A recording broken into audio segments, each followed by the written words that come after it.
Welcome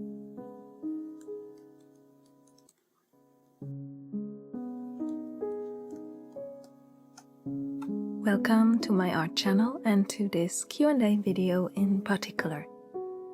I'm Evie, Swiss illustrator living in South Korea, and I've collected a few questions to answer. But to make it a bit more interesting, I'll also take you through a day as I paint a new illustration, sketch with watercolors, and upgrade my desk and filming setup.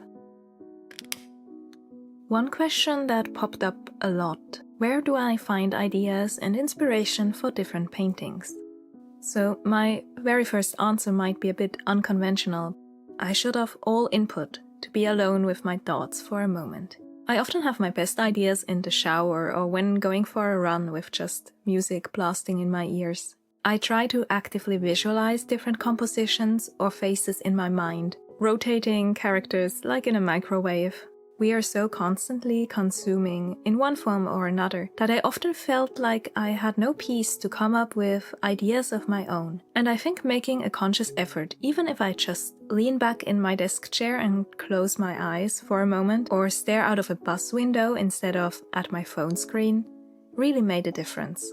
And then the second answer is the exact opposite. Consume a lot of art. I love to read, and some of those books inspired paintings. For example, the entire Dracula series, or the Silmarillion piece I'm working on. I love to sketch movie scenes for practice, or master studies of paintings I admire. There's so much amazing art out there to inspire us, and we can find new twists and turns to create personal ideas inspired by them. Here, for example, I'm starting a new series which combines so many elements I've always loved. This is a Zodiac illustration for the Capricorn constellation. I love space photography of nebula and distant celestial bodies. And then there are elements of fantasy character art with the mermaid with horn design, colorful light, a touch of magic, which I've always been inspired by. A part of that idea also came from seeing a lot of terrible AI art for Zodiac illustrations and kind of wanting to create something handmade. Now, my equipment and filming tools. I got a variety of questions surrounding these, so I thought I'd just lump them all together. My setup isn't ideal. It's a bit cramped in this corner here, and the lighting isn't the best. For filming well-lit sketchbook flip-throughs, color swatches, or close-ups, I actually move over to the kitchen table in front of a window. There's also a cat tree for company. My favorite drawing essential here is probably this table easel by Mabev. It's height adjustable, so I can paint on a variety of formats without having to contort myself. Definitely one of the better investments I've made early in this painting journey, especially as I worked on cheaper wobbly easels before and just struggled a lot to make those work. I keep all my most used painting supplies, brushes, acrylic paints and their mediums on my desk. So honestly, I have one or two nice camera angles for my desk, but then everything around that is a bit chaotic with storage boxes for art markets, packaging materials, prints, paper. I really don't have a lot of storage space. My camera was, until now, usually on a tripod on my left. Then to the left of the tripod was a cheap ring light. But that, just a few weeks ago, finally broke. Now I finally invested in a better desk lamp, as I've accepted that most of my personal painting time will always happen at night. I also use a variety of LED lamps to even out the lighting on my right and behind the easel. I finally ordered kind of a C-clamp camera stand so that I can take top-down videos instead of always kind of just angling the camera over my shoulder and being scared that I knock it over.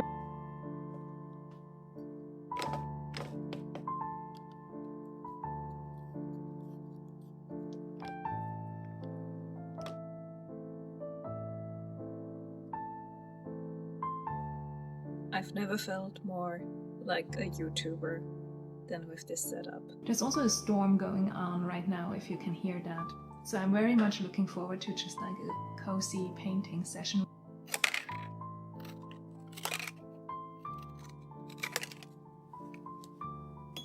My goal when starting this channel was to not use money for it.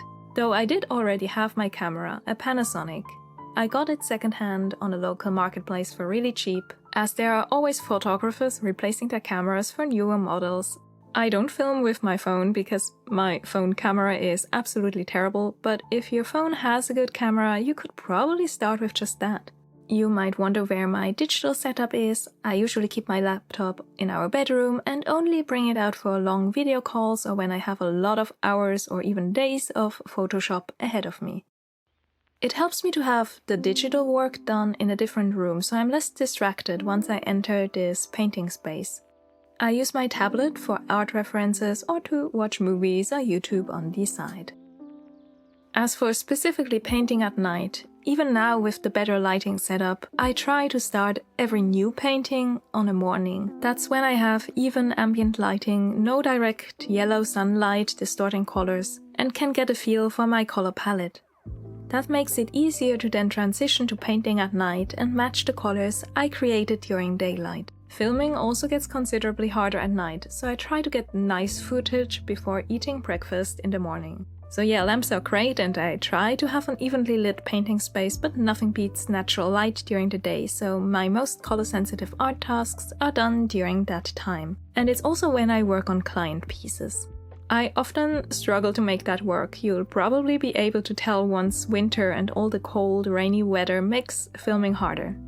One thing to keep in mind is that some art materials are more reflective than others. Graphite can reflect light at certain angles quite intensely. Acrylics, oil paint before drying. It always helps to go back in the morning and see what you've actually painted, no matter how great the setup is. I'll have to get used to actually remembering to check my camera is working. And this is with my light turned on and the camera doesn't cast a shadow. I kind of managed to arrange everything that way.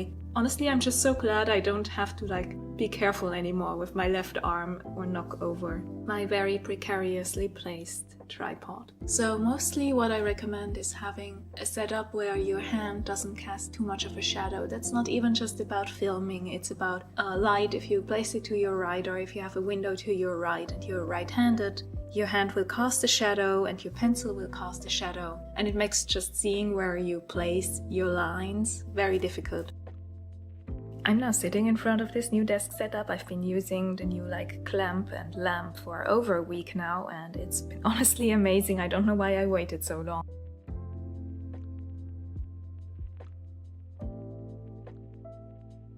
One question that I found really interesting was how I counter this feeling of wasting time painting or wasting materials painting because you're not good enough yet. I can definitely relate to using your nicer art supplies and that feeling like a waste sometimes. I'd love to use only my favorite Rosemary & Co brushes, but shipping to South Korea is expensive and I've had to find cheaper alternatives that I don't feel sad about ruining.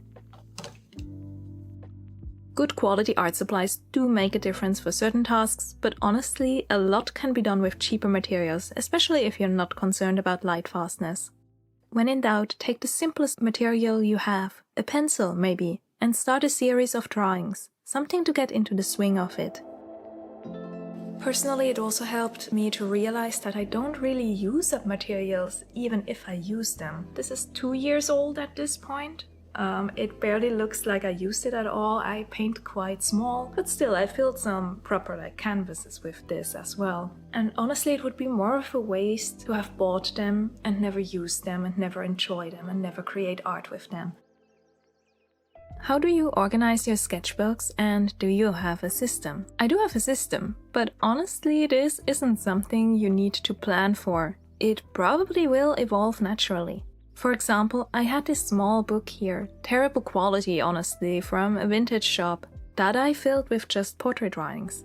The size was perfect for small pockets of time to be filled with practice, to sketch while watching a movie. So when this one was full, I knew I wanted a similar size, but less bulky version, to continue this overall practice. A5 turned out to be a great size for larger studies or for drawing on small cafe tables. So I always come back to one version or another of these for drawing practice, be it figures, portraits or travel sketches. So this is my study sketchbook. These aren't rules, I often end up drawing different things in it anyway, but it's helpful to have a dedicated space to go back to. If you, on the other hand, find yourself intimidated by large empty pages, you might want to find a tiny sketchbook to fill quickly and stress-free. Or if you often find yourself sketching while not at home, you probably naturally gravitate to small to medium-sized sketchbooks with very sturdy covers that are easy to transport.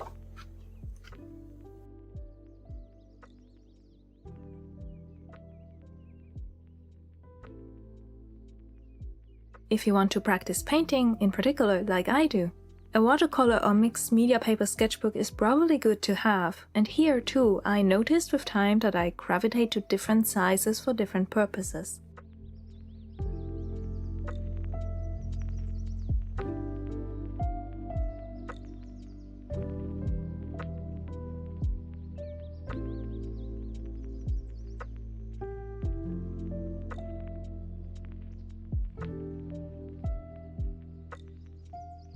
I also noticed that whenever I sketched new ideas, I'd end up with lots of loose sheets of paper next to my smaller sketchbooks I was using at the time. And just doodles scattered all over the place, because I wanted every previous sketch to be visible at the same time, for comparison. So the logical evolution from that was to get one very large sketchbook with enough room for a whole bunch of layout sketches over a full spread.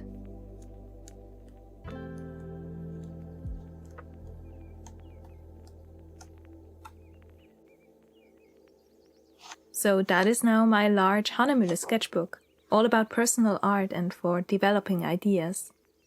And it's the one I used the most this year. It really helps to write your goals and plans on the first page of a new sketchbook.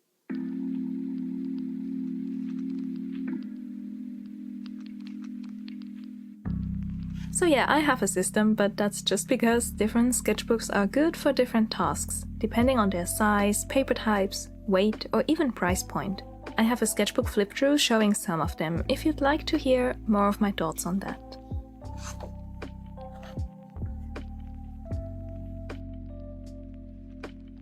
As I'm sitting here painting this illustration, you might wonder, what's your actual work? On YouTube, I only share my personal art, after all. The whole "how did you become a full-time illustrator" question, or variations thereof, are probably the most asked, and I want to give a very realistic answer. I've been a full-time illustrator in one way or another for nearly a decade now. But not always by choice, and I often feel very stressed out by it. Let me explain. I graduated with a bachelor's in design in scientific visualization in my home country, Switzerland. But during my studies, another interest of mine had taken off. I loved drawing manga back then, and after multiple short stories and anthologies, had gotten a contract with a publisher. So I worked on those books during my university years at the same time. When I then moved to Korea to no longer be in a long-distance relationship with my now husband, I still had those book contracts to tide me over as a freelancer while establishing residency, getting married, getting over culture shock, learning the language, and slowly finding clients and connections in my new home. My degree didn't help me much at that point beyond the technical skills, some 3D, digital painting, and lots of ink drawings I'd learned, as my language level wasn't high enough for any kind of scientific visualization and communication. So you can tell I did a lot of different things, moving to a new country and one that really only wants foreign workers for either manual labor or as native English teachers, which of course isn't an option for me with my Swiss-German accent. There were quite a few hurdles, and I slowly took on more and more marketing and storyboard work to make ends meet. Yes, I was an illustrator for all these years. Yes, I was drawing nearly every single day. But really, sometimes I think I'd have been better served and would have been happier working any other job and then still having some creative energy left over to actually draw what I liked on weekends, instead of endless commercial storyboards with rush deadlines and unpredictable schedules. I became more of a jack of all trades over those years, slowly losing track of what I'd always loved to do: visual storytelling, detailed drawings, the magical and surreal. It wasn't all bad, of course. I met some amazing clients and slowly started teaching art classes as well as my language skills improved. I attended art markets with fellow artists, And some of the storyboard projects I worked on for, like music videos for example, were a lot of fun. When I did have free time, I'd paint small illustrations to make stickers or, because I'm a huge organizer, created hand-drawn bullet journal spreads. I started to share some of those on Etsy, and as they became more popular and the art markets went really well, I started to make more products and felt quite inspired and like I was on the right track. And then 2020 hit everyone like a truck. International shipping shut down completely, as did all the art markets, art classes. That was a rough wake-up call. I went back to being 100% reliant on international freelance client work pretty much overnight. I also had health issues during those years that kept me on partial bed rest or complete bed rest and just made it difficult to draw in general. And all those like health checks and specialist visits, and now in hindsight probably quite a bit of medical trauma and depression really didn't help with the whole creative journey, as you can imagine. That's why I dove back into painting in 2020. I started with just doing color studies each night, and when my constant health issues made long-term contract work with clients difficult, as I never knew when I'd be back on bed rest or in a hospital again, I took on some more relaxed commissions for fantasy and tabletop map illustrations. Having goals and new ideas to latch onto helped so much, and there was a sense of escapism to painting.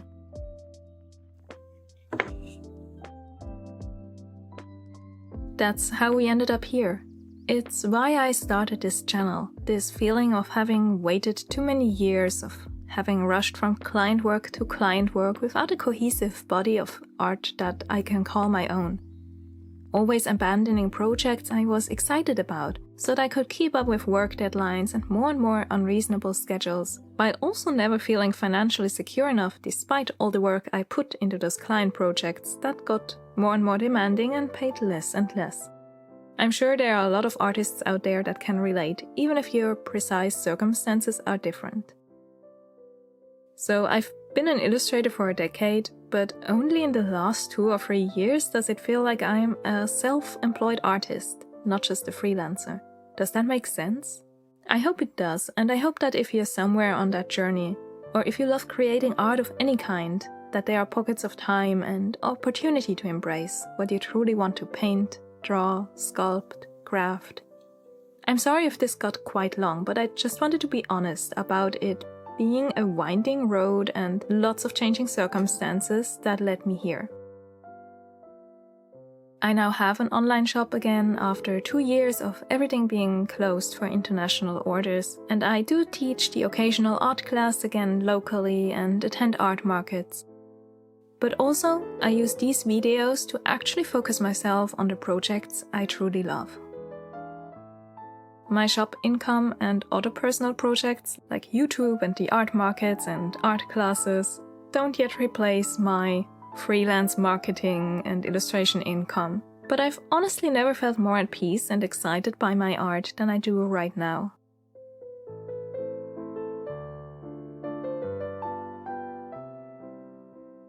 That I can make personal art and little projects that people actually like and want to support still feels very surreal, and I'm very excited and grateful. So I want to pursue that, like from YouTube to making little art scenes and books and prints. But I'm also very careful, and I've been doing kind of the freelance thing for a long time, so I feel much safer with freelance and commission work as my main financial backup, and then slowly building like an art shop, maybe this channel, and things like that on top. Why did you start a YouTube channel? When I started this channel, I felt very unsure about the art I want to pursue. Filming my process, even if it takes more time, is a chance to reflect. Seeing my own process through a camera lets me see it with new eyes, and editing it feels very much like a litmus test of, is this worth the effort of editing? Does this illustration fit what I actually want to do, or did I lose sight of that again? Can I articulate the thoughts that went into this painting? Or were there none, and what does that say about the illustration? That's the philosophical answer. On the other side, well, I won't lie to you, if I could earn some more money while also doing this, that would be great. I got accepted into the whole YouTube partnership after pretty exactly a year of making videos here, And while that's exciting, I also have to be realistic. It takes a lot of time to film and edit these. I'm a slow painter with a detailed art style, and there's just not that much room for growing faster on that side. I don't want to make art for YouTube, I want to use these videos to share the art I'd be making anyway. But I love making these videos, they give me direction and focus my personal art practice. And I love talking to you all, especially compared to that sense of shouting into the void on other social media. I very much enjoy the long form and storytelling angle of YouTube so much more. I'm not yet really comfortable in front of a camera, as you can probably tell, but there is like this parasocial element of talking to the camera, of talking to just the mic for voiceovers and articulating what my thoughts are, and also talking to you in the comments that I really enjoy, and that makes this self-employed artist sitting at her desk painting her little paintings experience feel much less isolating. And yeah, I wanted to thank you all for that. Am I self-taught? What kind of resources, lessons, books and artists helped me? Like I mentioned, I went to design school, and some of these skills, especially the digital part, have definitely paid off in the long run. But I think one important element to keep in mind is this. I went to art school in Europe. My tuition was minimal compared to art schools in the US, which, according to YouTube Analytics, is where a lot of you are located. I'm not sure if I would recommend art school degrees with that context, as it would be such a different financial situation to put yourself in. But for me it meant 3 years of learning art or art-adjacent skills, while also starting to work as a freelance illustrator on the side and building client connections. The actual degree, no one ever asked or cared about it, so make of that what you will. When I got into painting during the pandemic years, I also took quite a few online art classes. It's amazing how many options there are nowadays, compared to when I was a teenager and we had like one DVD of drawing lessons that we shared among friends. I especially want to mention that I signed up to Schoolism for 2 months over the summer that first year, and did their Essentials of Realism class, which was really enlightening when it came to seeing colors, values and proportions, and I highly recommend that one. I still have my notes that I took from that class, as well as a few others from Schoolism that I dabbled in, like fundamentals of lighting, and I never learned this much about art in such a short time. I also watch tutorial videos, be it here on YouTube or via Patreon or Gumroad, of my favorite artists, and have done and am currently doing art mentorships. All of these don't help much if I then don't also self-teach, apply what I learned, and practice and study a lot. But I believe it makes a huge difference to get some new perspectives, to maybe get a portfolio review, or find a group of artist friends to critique and help each other. You definitely can do a lot with the free resources out there nowadays, and I've linked some of my favorite art advice channels in the description. And I actually regret that I didn't invest in my artistic growth for a good 5 years, where I really just worked and worked and worked and barely improved at all, because it wasn't what I wanted to do, but it was also not particularly challenging, and I personally probably didn't feel like I was worth the investment, you know. I have my own ideas that I want to paint, but I feel like I don't have the skills to paint them yet. When do you think is the time to make that transition? Well, it's never enough studies, for me. There's always more to learn from other artists, old masters and contemporary illustrators. But the thing is, practicing sketching mostly improves your sketching skills. To learn how to create finished artwork, I actually had to finish some artwork. Back during the pandemic, I pretty soon set myself the goal of 1 illustration per month. Now that didn't always quite work out time-wise, and some of these were more detailed, while some were just simple portrait or landscapes. But actually applying what I'd learned from watching videos or sketching or studies made such a difference. Since there's such an endless number of things to practice and you've never learned everything, having concrete goals and practical applications in mind when going back to studies helps me a lot. If I found myself struggling painting clothing for an illustration, I then have the motivation to practice that with a master study next. Then I'd struggle with colorful lighting for another piece, so I'd find movie scenes to study that. An endless cycle, but a fun one, and one automatically tailor-made to your personal art style. These are just some of those practice illustrations I painted in 2020 and 2021 to get started. Most of them quick and small, but still I try to actually finish paintings instead of only sketching endlessly and a bit aimlessly.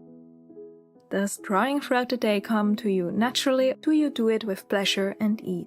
A lot of my actual day is administrative or freelance client work or packaging and shipping prints or stickers. So when the time of the day, or rather night, for my personal painting comes, I'm so excited to get started. The key for me is to always have a painting I'm working on my desk already, and to already have the sketches for the next one finished by the time I place the last brush stroke on the previous one. Now for my Zodiac illustration here, I actually struggled a lot. I can really feel how little experience I still have, how little character art I've painted compared to maybe other artists my age who've been working in this field for a decade or more, while I kind of took the long, meandering way around. I had trouble with the facial expression and ended up doing some digital overpainting later to get the look I had imagined. Pushing through a difficult illustration is a much better learning experience than abandoning it halfway. And now I'm really happy that I kept at it and love how the soft galaxy art background, as well as the graphic constellation elements and symbols, turned out. The galaxy background here is inspired by the Messier object 30, a star cluster located near the constellation. And overall, I try to express a warm color palette despite the mermaid motif that's a part of Capricorn. The star sign is associated with the element Earth, so if I turn this into a series, I want to make sure that the 4 elements have distinct color palettes. I just ordered holographic stickers as well as art prints with this piece earlier last week, and can't wait for those to get here. I made these holographic stickers early in the month and loved the result so much I couldn't resist creating more.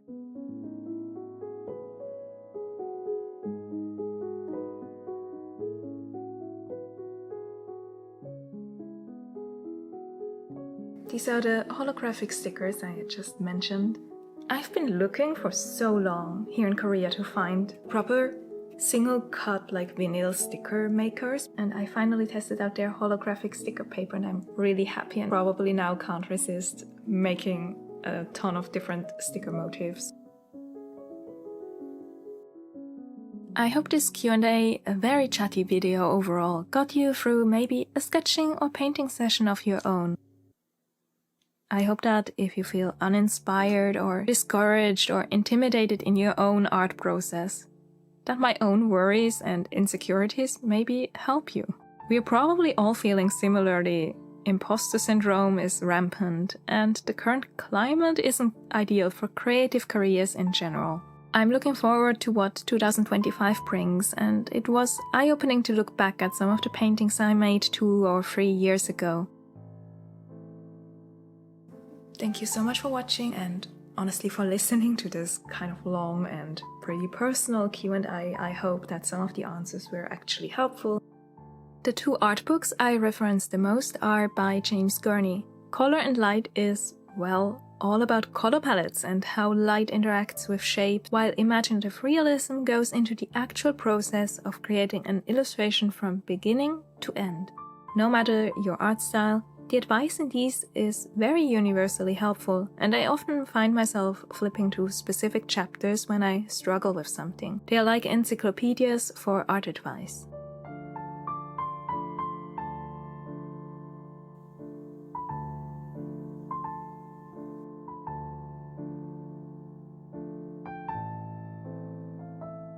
Thank you so much for watching, and I hope to see you in my future videos.